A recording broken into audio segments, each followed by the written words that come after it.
Hello and welcome back to the Wisdom of Odin. Today, I want to talk about Celtic paganism. Now, this may seem odd to my viewers who have been listening to the channel for a while, or for people who just heard me say the Wisdom of Odin. I am a Norse pagan, someone who worships the Old Norse deities, but also I have a great respect for the Celtic gods, Celtic heritage, and just really Celtic mythology. This is something that's always kind of been there, as I am very clearly of Scottish or Irish ancestry, and definitely my mother's side. And so I've always been interested, but the Norse gods are really the ones that called to me. Now, this did not stop my interest in Celtic paganism and Celtic myth. So I actually kind of researched them alongside of each other, and I always found Celtic mythology and Celtic paganism to be much harder to research. And even coming up to this video, I find it very hard to find the right way to talk about it. So this video is going to be quite long to give you a good view of what Celtic paganism is, and it is very complicated. This one video cannot encapsulate all that it is. I mean, even looking at the term Celtic, the Celtic people, and what that means is not so simple. Yes, you can say the people here in basically Scotland are, Celtic people, but that's an oversimplification because you also have the Welsh people, the Pictish people, the Irish people, and then you have the Gaelic people, as well as the Germanic people who are Celtic. Celtic is a very broad term, and so saying Celtic paganism is a very broad thing. So, yes, there's a lot to talk about here, but the thing I'm most excited for is the road trip that I'm taking you on, which is why I had to make this video. I am currently traveling up to Scotland, and so along the way, I will be showing you these beautiful backdrops and talking about this subject. So buckle up and get ready and bring out your notepads, because there's a lot of information coming and a lot of very beautiful sights to share with you along the way.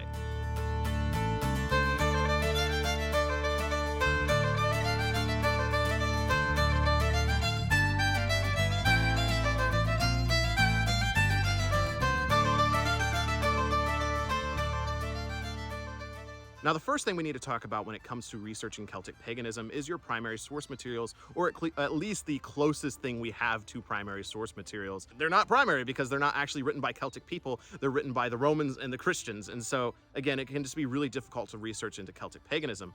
And another reason, which I've already covered in this video, and I really just wanted to show you how widespread the term Celtic paganism is. You may notice something different about this environment. Maybe my hair is a little bit longer because this segment has been filmed 3 weeks later in Germany, where I'm actually staying here in Europe. And I'm actually in southeast Germany right now in Bavaria. And this area has Celtic history. Over in these hills is a Celtic ring fort. Over there is a Celtic druid stone. Hundreds of miles away from where I was filming in northern England and getting up into Scotland. And this area is considered Celtic. It has Celtic history. So I really just wanted to make sure you understood how bad of a term Celtic paganism is. It's just the one that is the most searchable, the one that people look for the most. And so it just really is hard to research this when you have such a widespread history through thousands of years, dozens of different cultures and languages. The people that were Celtic here were very different in a lot of areas than the people who were Celtic in Scotland, in Ireland, in Wales, in the Gallic region. So yeah, it's really hard sometimes. But now let's talk about those written source materials. Now in this large area, we have very few source materials of very select regions. So over here in the France region, we have one source material coming from Julius Caesar in the Gallic Wars, where he talks about invading the Celtic people that lived here. Now this work is good in some areas, as we will talk about later, because it talks about the Druids very heavily, and a lot of our information about the Druids comes from this work.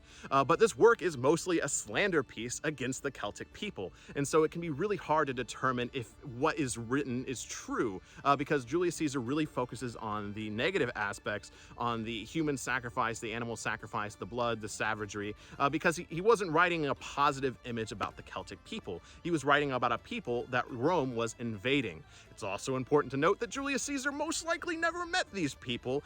He more than likely just heard reports from other people, much like how Tacitus wrote about Germania. They both learned from the soldiers and the Roman emissaries that were up there. So these are secondhand accounts of secondhand sources. But it is a really good source when it comes to the Druids, but just note that it is kind of iffy on how 100% correct the information is. Now, the next written source material we have come from the Christians, of course, and we're going to head north up to Wales and the Mabinogion. So the Mabinogion is the best source of Welsh mythology and lore and the Welsh deities. Now, I haven't dug too much into this myself, admittedly, just because I don't know that much about Welsh gods. I plan on in the future, but I wanted to make sure, of course, I was mentioning it when I was talking about Celtic paganism. So if you're wanting to learn more about Welsh paganism specifically, the Mabinogion is where you're going to want to go. Now, moving over to Ireland, this is probably the source material that I know the most about and have read more in depth, and the one most people probably want to know more about, because this contains a lot of the deities that people worship now, like the Morrigan and the Dagda. So over here in Ireland, you have these cycles of Irish myth and lore. You have the Ulster cycle, the Fianna cycle, the King cycle, and the mythological cycle.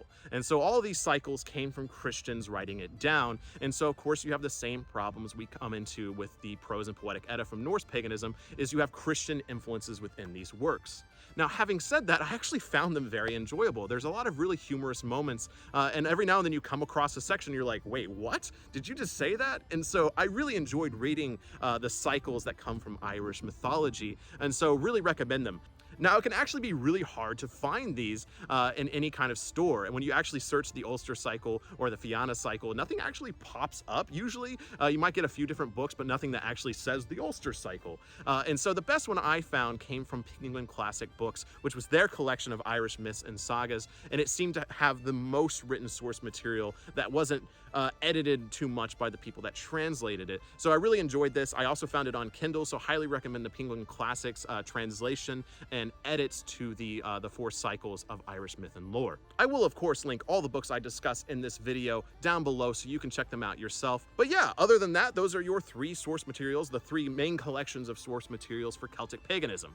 So again, here I am in Germany, so far away from where I originally was filming, so far away from where these books were written. And so you have very limited written source material about a wide collection of people. So just keep that in mind. That's why Celtic paganism is really hard to get into, or at least one of the main reasons it's hard to get into, is because the lack of amount of source material when it comes to the amazing size of the term Celtic pagan. So with this detour out of the way, let us head back to Scotland and continue this conversation on Celtic paganism.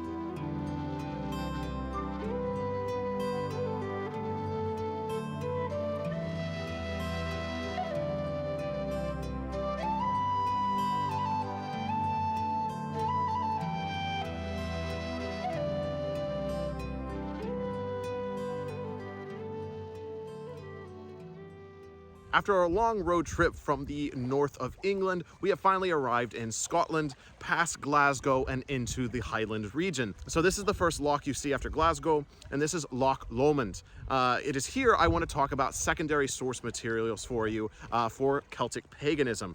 So secondary source materials as far as books that have been written about Celtic paganism or Celtic history that will help you along the way, or at least who have helped me along the way. The first one I want to mention I actually only have on Kindle, which is The Celts by Alice Roberts. And I actually did see this in a bookstore here as well, and there's quite a few copies, but I have it on Kindle here.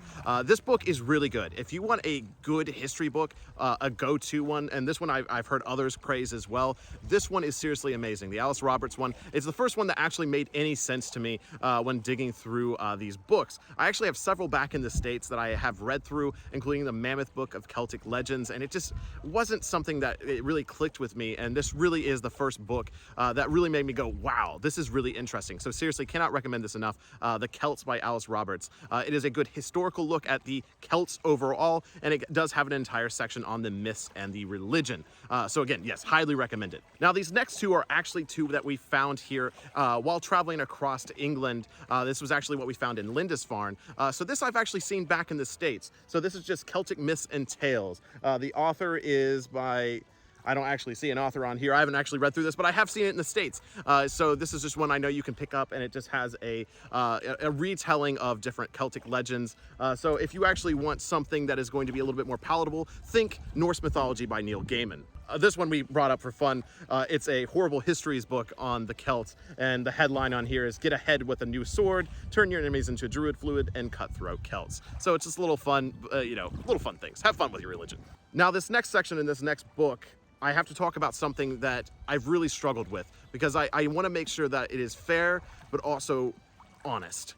This book, Celtic Myth and Magic by Aidan McCoy, is a beautiful book. I found it in Lexington, where I'm from in Kentucky, and it's really thick and has a lot of information on it. And it does cover some of the things that we've already mentioned, like the Ulster cycle, but then it also has some things that have been added in the last 50 or 60 so years. Now, good things about this book: one, it's beautiful, absolutely gorgeous, and it does have a very, very, very long list of gods, some of which I'll be mentioning in the next section of this video, talking about the deities. So if you need a reference for the large amount of deities in Celtic paganism, this is a good go-to book. The problem is, a lot of this book has been stuff that has been added to Celtic paganism since the introduction of Wicca. I am not a Wiccan, and I have not done a lot of research into Wicca, but I do know that Wicca in general is very heavily based off of Celtic mythology and Celtic lore. But I also know that Wicca has been heavily added to in modern New Age practices. That is not necessarily a bad thing, and I'm not saying Wiccans are wrong, I'm not saying practicing Wicca is wrong, and I'm not saying Wiccans can't practice forms of Celtic paganism and vice versa. What I'm saying is it has made it very difficult to figure out what is traditional, like real world historical Celtic paganism and what is modern New Age Wicca practices that are disguising themselves or parading themselves as Celtic practices. So a lot of things, and I can't give you examples for all of it, but there is just a lot that has been added that just really have no actual pinpoints in history that I can discover, because there isn't a lot that can actually be pinpointed to a historical moment. Now, anyone that's actually watched my Norse pagan videos knows that this isn't a huge deal to me, but also I like to structure my videos by showing the historical sources first so that you know what is historical, and then I'll move more into modern New Age practices as well as my own. And so it's just really hard when a lot of Celtic books about Celtic paganism don't give you that discernment between historical and modern. And so this is one of those books where a lot of these things are modern practices that have been added in the age of Wicca. Maybe the best way to put it is Celtic paganism influenced Wicca, and then Wicca became its own thing. And then the lines between what is Wicca and what is Celtic paganism really became blurred, and we don't know where one begins and the other ends. And so it can be really difficult to research just Celtic paganism. But with that, there are some really amazing books out there. The Celts by Alice Roberts in particular is an absolutely amazing historical work and historical research, and even moments of the Celtic Myth and Magic book are good. And so just really get multiple source materials. It's the best thing that you can do. Cross-reference, do your own research. Don't just watch this video. Really, this is going to be another religion with homework, and it's going to take years to figure things out, and it's going to take you figuring things out. If you're watching this video, we need you. Celtic paganism needs you to figure out more about it, to do rituals, to perform it, to practice it, and to research it so that we can determine the differences between modern Wicca practices and historical Celtic practices as well. Which again, there's Celtic, and then there's the Pictish, and we're about to go see Pictish stuff, and then there's the Welsh stuff. It's complicated, but I think in the end there is something here to hold on to, and that's something we're going to be talking about here as we transition over to our next destination, which is, what is the castle? Which is Dunad Castle, which I know nothing about, but Kevin's going to tell me on the road there, and I'm going to do research, and then we're going to talk about gods and stuff. So, see you there.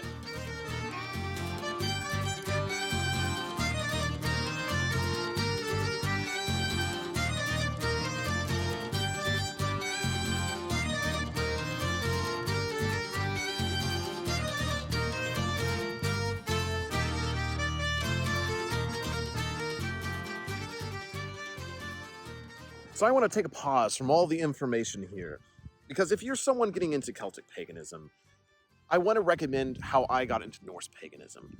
And that is, yes, you have to do research. Yes, you do have to, honor your source materials, and there is work to be done. But at the end of the day, pagan religions are about communing with nature, and that is no different than with the Celtic paganism to Norse paganism. People in the ancient days saw gods in the world that they were in. And I have no doubt, as I'm standing here in Scotland, that people saw the gods here. They saw their gods here. It's so vast and so large. How could they not believe in something vast and large and powerful? And so that's what they experienced. They sat around a fire, they told stories, they witnessed places like this, felt the energy, felt the wind, saw the water, and then they saw their gods.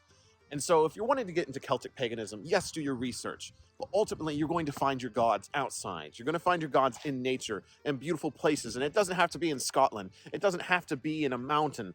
If you're in the United States or somewhere that isn't here, you can still find them, but you find them outside. I truly believe that pagan gods are found out in the natural world. And this is where you feel the most connected. And when the modern world gets so complicated and full of so much, I think that's why so many people are seeking old ways. That's why I found Norse paganism. I think it's why people want to find Celtic paganism, is to know what gods exist here, exist in this loch, exist on that mountain, exist in these skies. That's what people are trying to figure out, because they know it's not just one big creator god. They know it's multiple because these mountains are so old and full of stories. That is why people believe in the old gods, or at least that's why I think they do, and why people are returning to them. So I hope you find your answers. I hope you find your gods. And I hope you find Scotland as well, because oh, it's pretty here. So anyways, we're going to get back to the video now and get back to the information segment. But this is my channel. This is the Wisdom of Odin. This is what I built the channel on, is sharing the facts with you, sharing what I know about Norse paganism, what others have found out, sharing experiences, sharing rituals, showing practices, honoring the gods. This is the channel. There's so much content here. So if you like the content here, I will be talking more about Celtic paganism in the future. I do plan on coming back here to live for a couple of months next year if my plans work out. And so I will be sharing more content from Scotland, more content about Celtic paganism. So if you want to see more content like that, make sure you like and subscribe and all that good stuff. And be ready for more adventures across this beautiful world talking about pagan subjects. So with that, let us get back to this video talking about Celtic paganism. It's so pretty.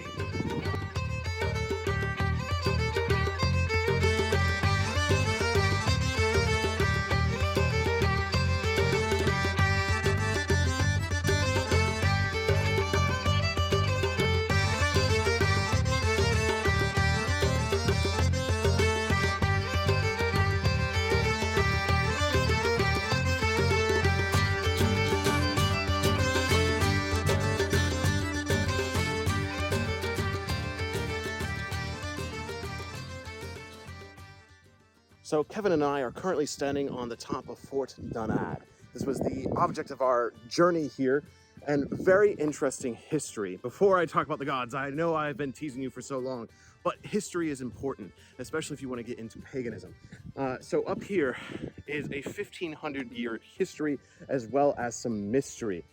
So up here on the fort, Fort Dunad, was supposedly, or pretty well known, this place where kings of this time would actually come and swear their fealty to the land and declare themselves king. So there's actually a very ceremonial place here. And again, to a child's mind, to someone who doesn't really respect and love history, or to someone who isn't pagan, that might just see this as a stone. But right here on this stone is a place where the king would place their foot and declare themselves king. That is pretty amazing. There is more history on this stone as well. Right here, you can barely see it anymore, but this is actually probably some of the only evidence of Orgrim, like the Celtic Gaelic writing right here. Some of the lines still exist. And then over here, you can barely see it still, but there is actually the carving of a boar right here, which, if my history serves me correctly, is usually a sign of kingship. So it's barely in here, this drawing of a boar. And then, interestingly enough, this is not on the sign back here, and I haven't seen it. Oh, it is on sign. Oh, is it the bowl? The basin. The basin. What does it say the basin's for? To the left of the inauguration stone. Okay. So it's barely mentioned on the sign over here, but there's also a bowl. This bowl, over near all the poop, the feces, this bowl right here is obviously not natural. This is a man-made bowl. Let me tell you something I know about man-made bowls. These were used to collect things. Typically those things were blood of animals. So this very much, in my mind, it is not listed on this sign. The sign simply means the inaugural bowl, the inaugural vessel. But they don't specify what was done here. I can almost guarantee you what was done here. So 99% sure in my mind this was used for sacrifices, when the king actually took his step only feet away. I can also tell because all the animals have decided to defecate around here, meaning that they know what happened here 1,000 years ago. I joke, but this is a very important spot. I mean, Fort Denard, not a place I ever expected to be. And really, you wouldn't expect it being up here, thinking that it would be something special. I mean, from the road, it really just looks like a hill. But up here is one of the most important places to ancient Scotland and the ancient kingdoms that were here. And as Kevin has put it, it also could be the ancient site of Camelot. So, you know, could be, but still really cool. Hope you've enjoyed the view up here. Around here is apparently over 200 different historical ancient sites that have to do with ancient Scotland. And I really want to come back here and show you them. But right now, I can only focus on the over 200 sheep that are all batting around me. Anyways, I will head up here and we will talk about gods in Celtic paganism. But again, I wanted to make this video different. I didn't want to just sit in front of a screen, in front of a computer screen, and just list you the gods. I don't think that actually shows the living reality of this religion. To be able to show you a place of significance in Scotland talking about the Celtic gods, I think that is something very important. But now, let us talk about the gods. All right, we have finally arrived at the gods section. Sorry to keep you waiting for so long, but there's a lot of backstory that you have to know before we get in here, because this is complicated. There's just no getting around the fact that Celtic paganism is just more complicated to get into than Norse paganism, at least in my experience and what it seems like the experience of others. And I was even worried to make this video because there just seems to be so much inconsistency with how things are shared and talked about. And so again, I just want to specify I'm not perfect at this. I'm not saying I'm perfect. You're not going to be perfect. No one is perfect, and that is okay. With that out of the way, there are so many gods in the Celtic pantheon because it's not just one pantheon. It's the pantheon of the Irish, it's the pantheon of the Welsh, it's the pantheon of the Picts, it's the pantheon of the Gauls, it's the pantheon of the Germans. There's so much going on here. And I think the best way to show you is just to run through the list of Irish deities because these are typically the ones people go to the first and foremost. But I did have a list of Welsh deities that I know nothing about. So I will hopefully be talking about that at some point, but I just do not feel comfortable mentioning the Welsh deities just because I don't know how to pronounce them at all. I don't know anything about them, but they are out there. There's so many, and there's bound to be so many deities that we don't know. Celtic paganism is very location based, and there's just so many different pantheons. That one book I showed you, the Celtic Myth and Magic book, listed over 400 different deities. It's insane. But here are the main ones that I hear a lot of people talking about, and the ones you're probably interested in. There is the Dagda, the Morrigan, Macha, Naaman, Breeged, Lug, Angus, Onya, Nuada, Oivnu, Danu, Manin MacLear, Baylor, Ethniu, Cuchulainn, and Ogma. So I put a little bit of what we know about these deities under them. Again, I'm not an expert in any of these, but I just wanted to give you a list so you can start doing your research. As always, I apologize for the wind up here, but wrapping up the God section here, another thing that makes God worship and veneration and research really difficult when it comes to Celtic paganism is the fact that it's really hard to determine who is a god and who is not and who's a hero. So it's just one of those things that you're really going to have to practice. And I want people to go out there and practice, which is why I'm making this video. So in order to practice, you're going to need to know how. So we need to talk about rituals and why we perform rituals, which also means we need to talk about druids. So let us head to another location and talk about ritual practice within Celtic paganism.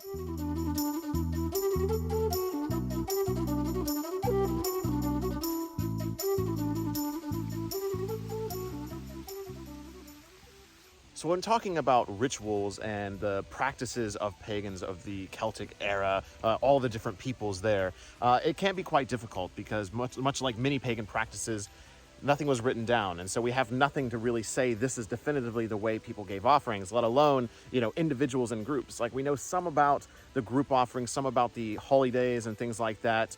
But the most information we get from the Celtic side is from the Druids, which are pretty predominantly known and were heavily written about by Julius Caesar in his works. Slightly mentioned once again by Tacitus, but for the most part we get a lot of our information from Julius Caesar. There are many Druidic orders that exist today that have tried to revive the teachings of the Druids, but there's a few problems with that that I want to discuss, but also I think I have the perfect place to talk about the Druids, and that is a stone circle that is actually labeled as a Druid stone, a Druid temple. This entire area, everything around here is called Druid something, the Druid cottages, the Druid temple, because of this area right here. And one of the most amazing things I have to show you here is the fact that this Druid temple is covered in oak trees. And the reason that's important is because it's one of the few aspects of Druids that we know, is that they saw oak trees as sacred, as connections to the other world. And so many of their rituals were held around oak trees, and oak trees were a central part. So that is something that we can pull out for Celtic pagans that want to practice today, is oak trees are definitely going to be a place that you want to go to perform your rituals. Now, stone circles would also be a really good place to do it, and you may have to build your own if you have your own land. But this stone circle here in particular is very impressive. I've seen a few on this trip now, and this one really has a presence to it. And so you can make assumptions here. You can make assumptions that over here by the big central pillar and the platform right there, that offerings were made there, but we don't know. And offerings at this time would come in the form of animal or human sacrifice according to Julius Caesar. Now, again, as I mentioned at the beginning of this video, this isn't necessarily proof or, the truth about Druidic paganism or Druids in general is the fact of animal and human sacrifice. This is something that from the Viking age that we see a lot of people focusing on. We have to remember that Julius Caesar was writing these things not to show them as beautiful people with a wonderful culture. He was trying to get them seen as savages. So a lot of the information would have been focused on the savagery and that they were different than the Romans. What I really want to focus on is the act of giving offerings, because this is something that is pretty common among many pagan traditions, including Norse paganism. And of course, yes, we can say animal sacrifice and human sacrifice, but obviously we don't do those things in this modern age.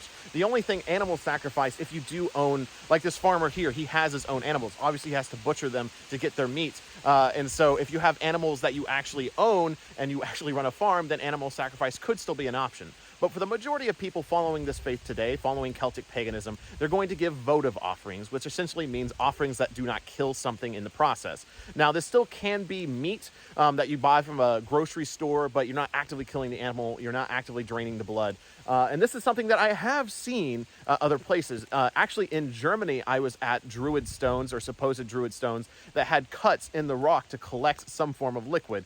It's not a long jump to say that possibly this was blood for animal sacrifices. Sorry for the rain. I mean, I couldn't pass up the opportunity to film at a Druidic temple, a supposed Druidic temple in the rain.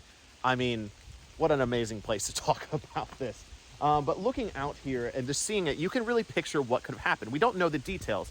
Looking at, I mean, this is the memory of a group of people, of the spiritual leaders that once, led these people, led these faiths. And the Druids were far beyond just spiritual leaders. They were also advisors, politicians, lawmakers, craftsmen. There was so much to the Druids that we do not know, and they had so many aspects of society. And one of the reasons we don't know that much about them outside of Julius Caesar's writings is because the Druids, as said by Julius Caesar, did not write anything down, that they actually were against writing things down, that they wanted to pass things orally. And so, of course, this makes it very difficult to research a group of individuals that led a religious society when they didn't write anything down. So really, we're just left with the memories of what they used to do. There is no signs about this place, this Druid temple here, but if it's anything like the other stone circles I've seen here, it's within the thousands of years old. So it actually could not be Celtic. It could be pre-history, pre-Celtic people here in Scotland. So ultimately, we do not know that much about ritual practice from this time, but we do know about this mystery of the Druids. And like I said, Druidism is still something that is practiced today. And again, these groups bring on their new life and they have to fill in the blanks because that is what has to happen. But our actual knowledge of what they did is very limited. We know oak trees, we know mistletoe was important. We know sacrifices and offerings were important. We know they had various roles in society. We know they were fairly high-ranking in society, and that they were very feared by their opponents. This is something that was written by Tacitus. Oh, I need to switch arms. I couldn't bring my tripod. So this was something that was written by Tacitus, is that the Druids were very feared in war. When the Romans went against them here in the British Isles, they would be a part of the war band. They would chant spells. They would, murmur ancient spells and scary things that would scare the Romans. And the Romans didn't want to fight them. I mean, the Celtic people were a very warlike people, and the Druids were a part of that. The Druids were a part of creating that terror and that magic. And the Romans really saw their magic as a thing that they had to actually worry about, and the Druids were at the center of that magic. So again, I wish I could give you more details specifically about the history of all this, but I just simply can't. And not as a practicing Celtic pagan myself, I don't want to overstep my bounds, but I will share as a Norse pagan, I think the way we give offerings is very similar. We have a moment, we call to whatever we're calling to, we go to a place like this, or we go to a place in our own homes, or within our own homes, we thank a deity, we thank an ancestor, we thank a spirit, and then we give an offering and maybe talk with them, ask for something, ask for guidance. And that's a basic pagan practice. I think that's something that transitions not only Norse paganism and Celtic paganism, but many pagan practices, including Wicca. And so yes, historically, it's going to be very, very hard to practice Celtic paganism as close to historically accurate as possible, unless you're going to go to places like this and start sacrificing animals and people, because that's what Julius Caesar told you to do. But I don't think we should necessarily listen to Julius Caesar. And you're going to have to build your own practices based on this foundation from thousands of years ago. Again, human society has evolved, and so therefore the spiritual practices will have to evolve as well. But I wanted to give this to you. If you want to research more into the Druids, like I said, there's many things out there, but keep in mind that a lot of our actual knowledge about them comes from Julius Caesar and a few artifacts, and of course studying and making theories about places like this. But yeah, I think that's all I have to cover on rituals and offerings. If you haven't caught on to this theme yet, I'm really big in simplifying things down and then expanding from there. So your very simple offering, call to the deity, call to whoever you're calling to, give the offering, have that conversation, ask for your guidance, and thank them and send them back to where they came from. That is essentially a basic pagan ritual that I think you can build any practice off of, including a Celtic one.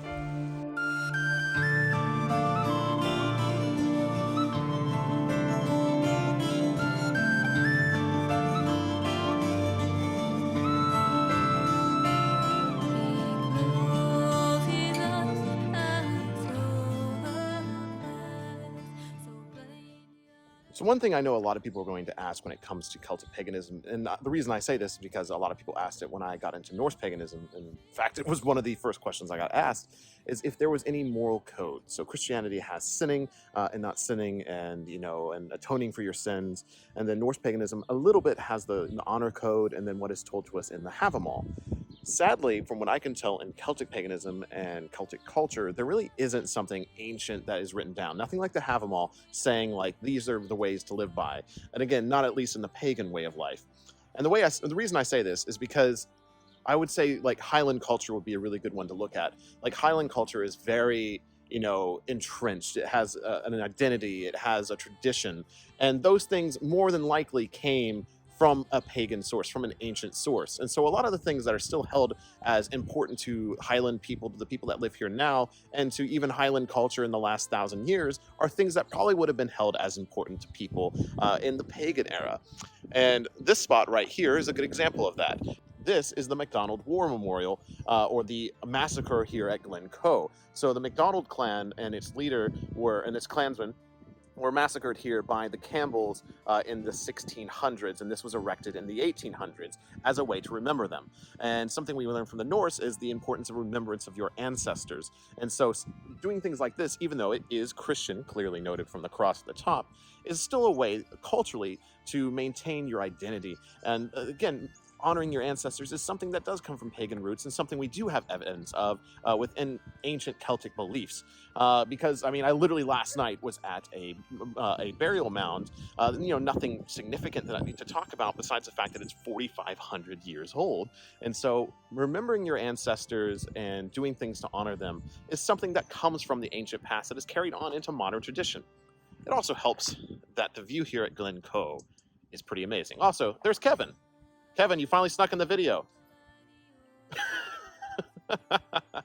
But yeah, the view here is amazing. And I did want to mention, we drove by a youth hostel here that you can rent out, a couple of them. And so we're really pushing our UK fellowship leader, Terry, to have a Fellowship of Northern Traditions gathering here in Scotland, in Glencoe, because it's absolutely mind-bogglingly beautiful.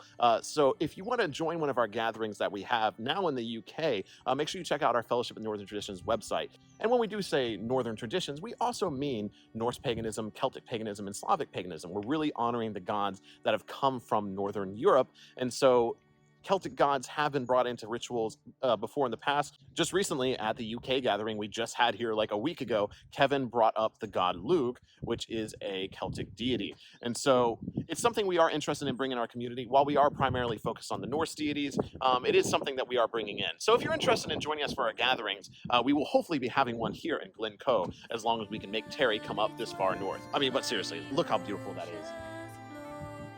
Love drew me in a star, through the sea.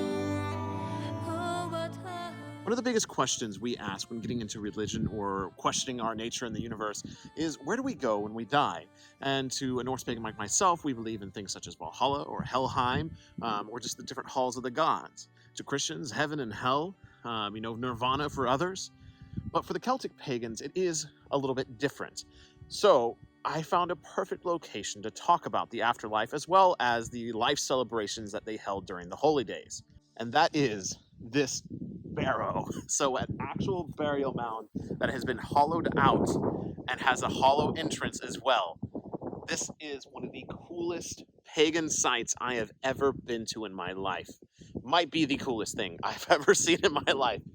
So some of the history about this barrow, real quick. So it does have a stone circle that goes all the way around it.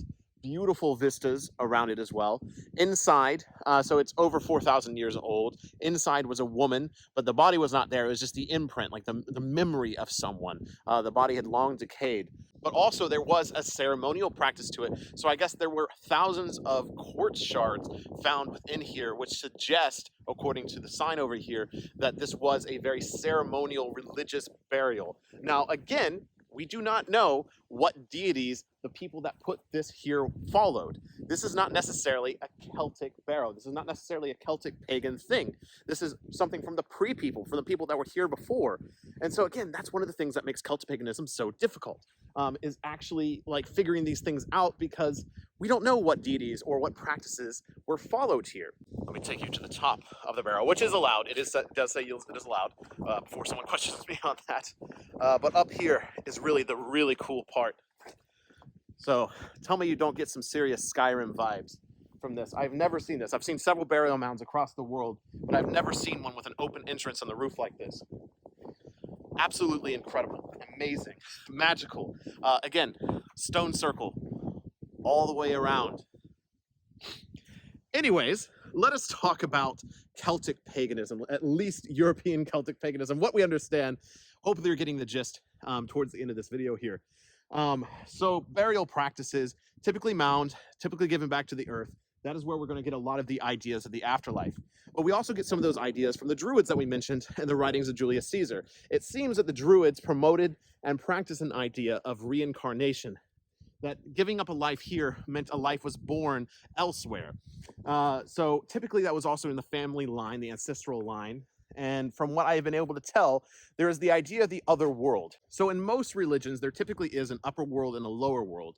And from what I can tell from most Celtic paganism, it seems that there is an idea of the other world, but there isn't necessarily an idea of the lower world and the upper world, like many religions. And so for the most part, when you die here, you go to the other world, and then a life is born here. And so it goes back and forth, like a transition of energy between our world and their world. So definitely this idea of reincarnation, particularly the family line, seems to be something that is prevalent to Celtic tradition. And otherwise, there's very little information on Celtic deities of the dead, Celtic deities of the afterlife, or what their afterlife would be otherwise. And once again, a lot of the information comes from these burial mounds. And again, this isn't necessarily a Celtic burial mound. This is a burial mound that just so happens to be in a Celtic place. So very difficult. So when getting into Celtic paganism and you're wondering, where do I go when I die? I think the answer really is this idea of reincarnation. So live a good life here, and then hopefully the rewards of this life carry you to the next. One thing that we have found across burial mounds, Celtic and the like, is this idea of offerings, giving offerings to the next life, or something to take with you to the next life. Again, something we see in the Norse tradition as well as the Celtic tradition. The burial mound we saw last night had an offering bowl that had a liquid in it that was buried with the person.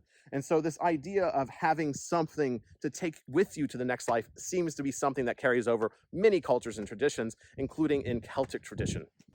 So I do actually want to take you inside of the barrow here, which once again is allowed. So I will take you down here. It is very low, but I really just want to give you this experience so you can join me.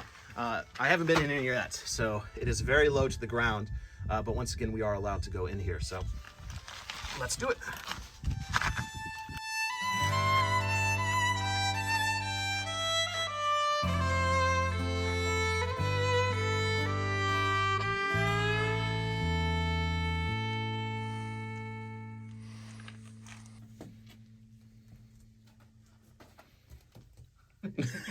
Of course I had to.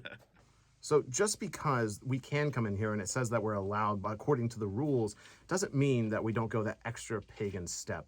And so this is something we obviously already talked about in this video, is the idea of offerings. I can't show you the source material that says you need to give an offering to the burial mound when you're there and visit. But out of respect for the entity, the presence, the history here, we can still give small amounts of offerings. In fact, behind these two rocks is clearly an offering left by somebody else. There's two feathers in here that clearly were not put in here naturally because they were put behind these two rocks. So it's obviously something people have come here and done, is left offerings here. And we do have candy, like a sugary treat. Where's the sugary treat? Aha. So this is something you can get here in Scotland. It basically is sugar cubes, as I have tried them, and it is just sugar cubes. So this might seem simple to you, but this is something I'm really big on to my Norse pagan audience, is offerings don't have to be these massive things. A lot of the times, offerings were very simple from what we know of the ancient world. It was salt, it was water, it was sugar, small things. It didn't have to be this big animal sacrifice like we mentioned before. And so in small moments like this, having just sugar, something that used to be such a rare thing, something so hard to actually get, can be left as an offering.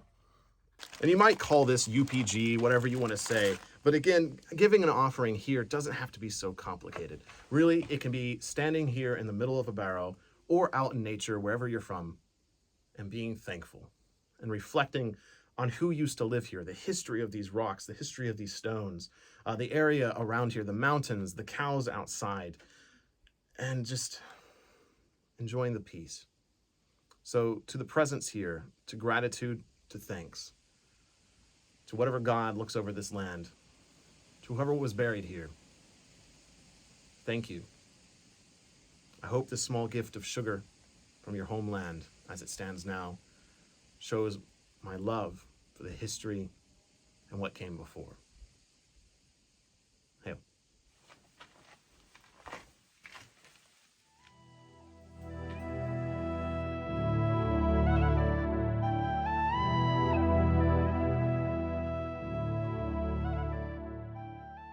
Here I am at the Clava Cairns, which align with the summer and winter solstice. But the most interesting aspect of this area is the fact that it has a burial mound that isn't actually a burial mound. Here is a ring mound, or a ring circle that they mentioned, or at least what they're calling it, because it doesn't appear to be used for any burial practices. Unlike the two other mounds here, one of which over here, which was used as a burial mound, and the one over here, which was also used as a burial mound.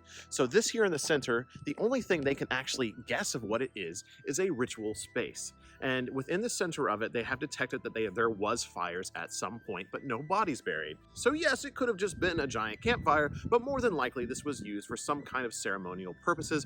Now, it could have been used as just a one and done kind of thing to celebrate the two burial mounds being built, but it appears that it more likely was used multiple times through multiple celebrations. Now, these do align with the winter and summer solstices. That does not actually mean that the Celtics, pagans, the Celtic people venerated during the winter and summer solstice. Once again, this came from the people before the Celts. More than likely, the Picts or the people that came before the Picts used these as celebrations for the midsummer and the winter solstice celebrations. From what we can tell from Celtic paganism through the source material, it appears that the Celtic people more than likely celebrated their own versions of holidays at their own specific dates.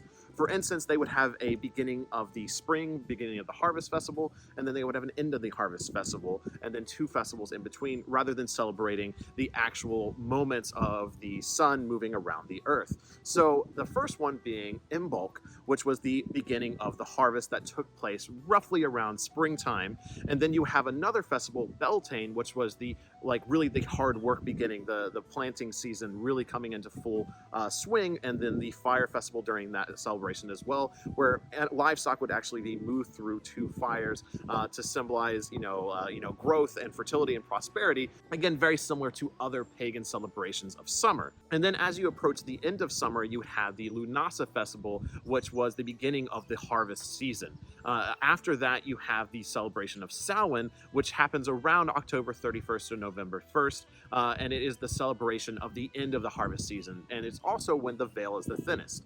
Beltane is also considered the opposite of that as well, when the veil is the thinnest once again. So possibly these were the more spiritual holidays, but all 4 were actually agrarian and fire festivals combined. Now, within Welsh tradition, the celebration of Mabon or Mabon also occurs, but it doesn't seem to be celebrated by all Celtic pagans and not necessarily by Celtic pagans of the past. Many modern practitioners of pagan beliefs today, in particular Wicca, do follow the Wheel of the Year, which also includes the equinoxes and the solstices, as well as the fire festivals and often Mabon as well. So it's ultimately going to be up to you what you celebrate. I actually really like what Kevin does within the community, who's here with me. He celebrates the equinoxes and the solstices as a Norse pagan tradition within our community, and then he often celebrates the fire festivals on his own, or if we have festivals around that time. We actually had a Beltane festival this year in our community in North Carolina with Lauren, who's the other person here with us. And so these celebrations are really up to you, but it really appears that the historic Celtic tradition was Imbolc to begin with, Beltane, Lunasa, and then Samhain to finish out the year. But again, it is ultimately up to you how you celebrate your holidays as a Celtic pagan. Now that the information bit is out of the way, this place is seriously really cool. I mean, 2 burial mounds, ring thing right here that was most likely used for celebrations, lots of flat stones, another little cairn in the center here that was used as a singular burial. Later on, supposedly, then these were built, there was quartz offerings, pottery offerings, and other things. I've not been to Stonehenge, but I think you should go to Clava Cairns instead. There is still a decent amount of people who have totally heard me talk all about this, but maybe they learned something. So really cool location, lots of really cool things to see. And let me tell you, this road trip has been crazy. I hope you've been enjoying it. And we are about to wrap up this video. So really, this is the end of the information. But I do want to show you one last beautiful thing to close us out. You know what real paganism is to me? It's being in an ancient castle in Scotland, looking over Loch Ness, and having a double rainbow form right next to you. This is what religion should be.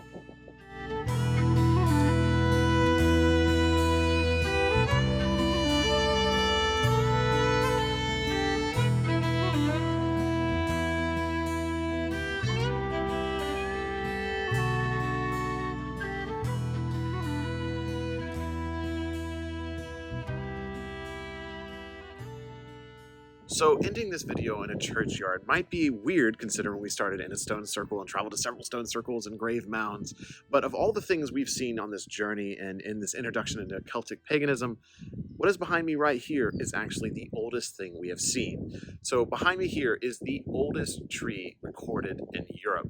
This is a 5,000-year-old yew tree, and it is where I want to end this video. 5,000 years is really hard to comprehend. I mean, as they have on their stone slabs here, that goes all the way back to the Stone Age of humanity, some of the earliest dates we know. But that's kind of the beauty of Celtic paganism in general as well, as we started this video with. There are so many different cultures, people groups, languages, history. I mean, thousands of years of human history are contained within the term Celtic paganism. I do believe there probably is a better term out there. I think this is why you see some breakdowns of individual pagan groups under the banner manner of Celtic paganism, but this was the best way for me to share this content with you, and I think this is what a lot of people end up looking up. So there, as I have said many times throughout this video, it is really hard to talk about this because we're talking about 5,000 years of human history right here in this tree. The people that were around this tree honoring it and venerating it, and maybe not even knowing how far it would go. One of the things that actually was noted here on the sign is that at one point this tree was actually called the Tree of Eternity before Christianity came here and built this church. And so even before this church stood here, this tree was known as something special to the people that existed here. So through all the things, through the stones, through the burial mounds, through the trees, through the mountains, through all of this beauty, and throughout the conversation about the Ulster cycle, the Mabinogion, and Julius Caesar, all of these things, it only means so much. As I've also said in this video, experiencing life, being in balance with nature, honoring your ancestors, honoring the gods, these are the ways that you're going to be able to connect to what it is to be a Celtic pagan. And traveling through these lands, again, still calling myself a Norse pagan, I can feel it. I can feel the Celtic energy. I can feel that magic that people talk about. It exists in these mountains. It exists in these trees and exists in those stone circles.